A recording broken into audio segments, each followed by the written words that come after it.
third longest US government shutdown. Global No Kings protests erupt across Washington and London. Millions criticize Trump's policies. Trump dumps mocks protesters. What is this movement all about?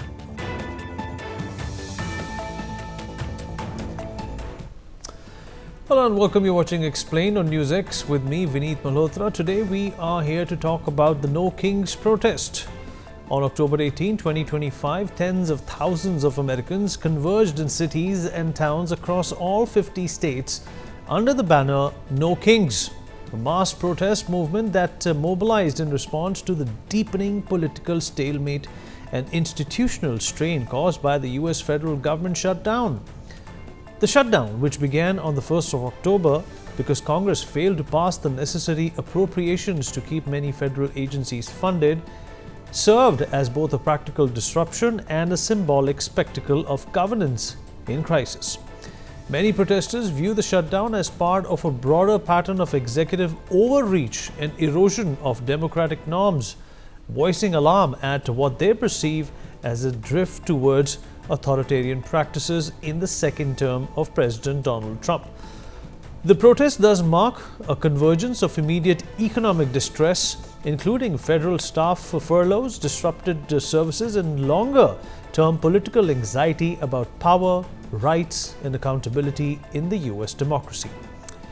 The shutdown was triggered when the federal fiscal year began on the 1st of October 2025 and Congress did not pass a continuing resolution or full appropriation to fund discretionary government spending. According to the Congressional Budget Office and other non-partisan sources, the deadlock stemmed from disagreements over healthcare subsidies under the Affordable Care Act and parameters of Medicaid funding, as well as foreign aid allocations and broader spending levels. In addition to the appropriation impasse, the protesters and many commentators link the shutdown to other policies pursued by the Trump administration. For example, large-scale federal workforce reductions, aggressive immigration enforcement, including mass deportations, and the deployment of National Guard or federal troops in domestic settings. Thus, while the immediate trigger was a budgetary showdown, the protest movement frames it as a symptom of a broader political struggle over democracy, power, and the role of the executive branch. The No Kings movement brings together a coalition of more than 200 civil society organizations, including American Civil Liberties Union, indivisible and major unions, and aims to signal that we the people will not tolerate an American presidency that behaves like a monarchy or dictatorship. The timing of the protests is tied to the shutdown as well. Many rallies explicitly link their demands to the fact that the government has stopped functioning properly. Federal workers are paying the price and essential services are at risk. For example, one report notes many federal employees attending the protest to voice their frustration over job loss, unpaid work, or uncertainty. The protests are less about a single policy and more about regime style, institutional integrity, and a warning that democracy is under strain. Well, the cost of the shutdown is steep.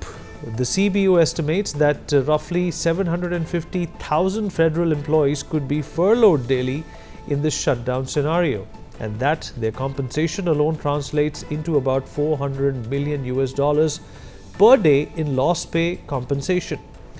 Beyond internal costs, the wider economic drag is also significant. A White House memo warns the shutdown could cost up to $15 billion per week in lost GDP if this continues.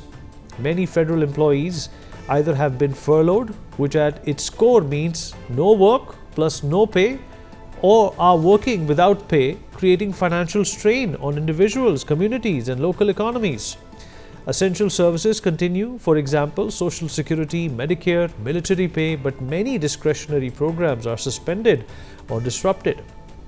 This creates ripple effects for private contractors, public services, permitting, and tourism. In everyday terms, families with federal worker income are seeing delays or loss of paychecks. Small businesses which depend on federal procurement or contracting are facing uncertainty, and consumer spending, which helps drive the economy, is taking a hit.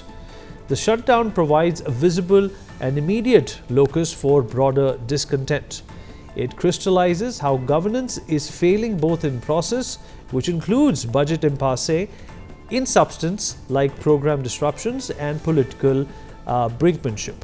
The No Kings protests are leveraging that moment to raise questions about the direction of US politics. Are the structures of checks and balances still working? Is the presidency becoming too dominant? Are civil and democratic rights under threat? By linking the shutdown with these themes, the movement is just not asking why is the government closed, but what kind of government do we want? The timing amplifies the pressure on Congress and the White House. People aren't just upset about lost pay or delayed services. However, they are worried about the health of the system itself. These protests are organized by a coalition of civil society and progressive groups, including the ACLU, Indivisible Move, and the American Federation of Teachers. These protests bring together everyday Americans, which obviously include students, workers, families, veterans, and activists who now have united in their call to reject authoritarian overreach and defend democratic institutions. The scale of the protest is massive. Organizers estimate more than 7 million participants nationwide, with rallies taking place in all 50 states. Major cities like New York, Los Angeles, Seattle, and Philadelphia have seen tens of thousands on the streets, while smaller towns and rural areas are also reporting strong turnout. This nationwide mobilization highlights widespread concern over governance and the role of power in the country. Protesters are voicing their opposition to what they describe as authoritarian practices by the current administration, including expanded executive power, militarization of cities, and erosion of civil liberties. They are also calling for the protection of immigrant rights, women's health care, and the LGBTQ rights. The movement stresses that government accountability and transparency must be upheld, sending a clear signal that Americans will not accept the concentration of power in any single individual. The No Kings protests are not about a single policy, but about safeguarding democracy itself. From large metropolitan areas to smaller towns, demonstrators are coming together to remind leaders that the United States belongs to the people and that checks and balances are essential to the health of the nation's institutions. Let's take a look at some reactions that come to us from the ground directly of all the people and what they are saying and what they are demanding. We want to show our support for democracy and for fighting what is right. I think that the state of the world that we are in right now is really horrible. I want my rights back. I'm pissed off. I need Trump out of office. People are being taken from their homes, taken from their jobs. I never thought I'd live to see the day where we became one of those police states, is what it feels like. It feels like we're in a police state now. And I think when you look at what we voted for, meaning the people, it wasn't to ruin our entire United States. I mean, the world looks upon us for that actual freedoms, and we set the stage, and now that's being dismantled at a level that we can't keep up with. I have been here as a dream, and my dream has become true. And I don't want this dream to become a nightmare.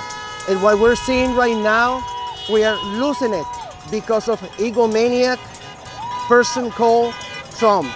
I want Trump out of office. I want ICE off the streets. I want immigrants feeling safe. I want brown people feeling safe.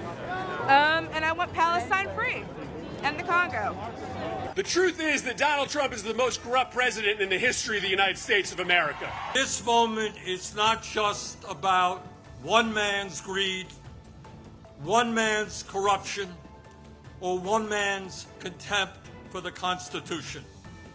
This is about a handful of the wealthiest people on earth who, in their insatiable greed, have hijacked our economy and our political system in order to enrich themselves at the expense of working families throughout this country.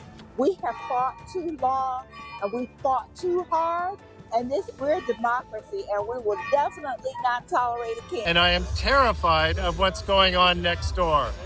Trump has made the transition into becoming an authoritarian leader. It's almost at the point of no going back. They need to realize what's going on. People need to open their eyes and realize that they've got Hitler 2.0 with nuclear weapons. I think even though this may seem like an American-centric issue, it really isn't. We can see the rise of Well, in a surprising event during these protests, US President Donald Trump made a statement via his social media platform which supposedly seemed to directly address the protesters. He states, and I quote, "A huge thank you to all the No Kings protesters yesterday. I was very concerned. A king was trying to take my place, but thanks to your tireless efforts, I'm still your president. Great job, all." And through this tweet, he has framed the protests in a tongue-in-cheek way, suggesting that he was concerned that someone might take his place, but credited the protesters for preventing that. The tweets, as anyone can guess, quickly went viral, drawing multiple reactions from supporters and critics alike. This obviously added a controversial twist to an already politically charged movement. Along with his insulting tweet towards the massive protest, President Trump responded with an AI-generated video as another form of response, portraying himself as a fighter jet pilot spraying mud or manure on protesters. Well, as it's clear in this 19-second clip posted on his social media platform, Truth Social, Trump is seen flying a jet emblazoned with the words "King Trump" over what appears to be New York's Times Square. The aircraft dumps mud on crowds and on American influencer Harry Sisson, a vocal critic of the president. The post came just a day after organizers claimed more than 7 million Americans rallied in No Kings protests held in all 50 states, from New York and Los Angeles to smaller towns in the Midwest and even near Trump's Florida home. Republicans dismiss the marches as hate America rallies. Several users interpreted the post as Trump's way of mocking the No Kings protests, with one writing, "Maybe AI isn't bad after all," while another commented, "So much for democracy." The No Kings protests have become a global movement, with demonstrators rallying against what they perceive as authoritarian tendencies in President Donald Trump's administration. On October 18, 2025, thousands gathered across cities in the United States, including Washington, D.C., New York, Chicago, to voice their dissent. Internationally, the movement gained traction, with solidarity protests in cities like London and Paris as well. In London, demonstrators gathered outside the US Embassy, echoing the sentiments of their American counterparts. The No Kings protests have become a significant expression of opposition to President Trump's policies, reflecting concerns about the erosion of democratic norms. As the No Kings protests continue to unfold across the US and internationally, the movement is drawing attention to growing concerns over leadership and democratic norms. Well, in fact, we will keep following the developments and bring you updates as the situation evolves. Third longest US government shutdown. Global No Kings protests erupt across Washington and London. Millions criticize Trump's policies. Trump dumps mocks protesters. What is this movement all about?